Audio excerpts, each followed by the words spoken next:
Christmas is just around the corner, and the Sussexes are feeling the chill.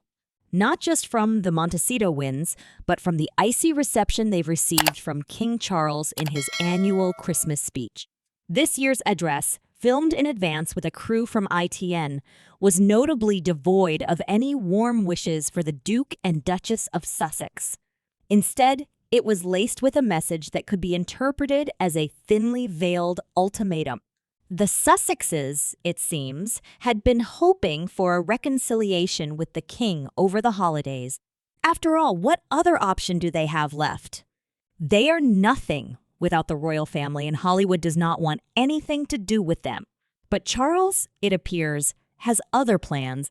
He's laid out 3 conditions for any future meeting: aides and officials present, everything documented, and no ulterior motives. This last point is particularly telling. The king, it seems, is well aware of the rumors that the Sussexes' desire for reconciliation is driven by their struggles in California. Adding insult to injury, The Hollywood Reporter has named the Sussexes as one of this year's biggest losers.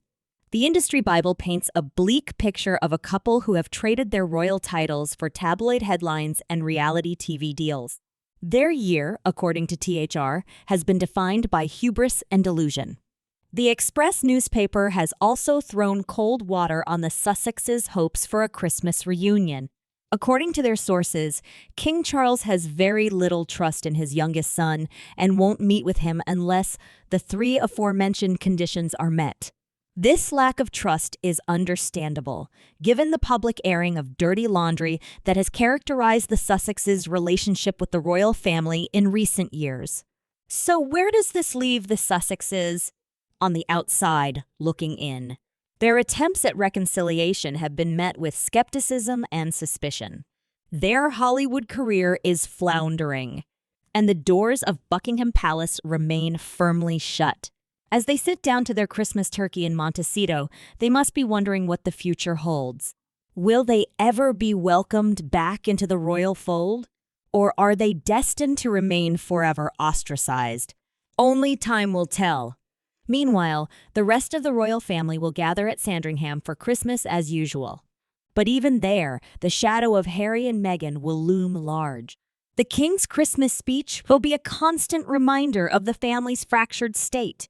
And the empty chairs at the dinner table will serve as a stark symbol of the rift that continues to divide them. This Christmas is unlikely to be one of joy and unity for the Sussexes.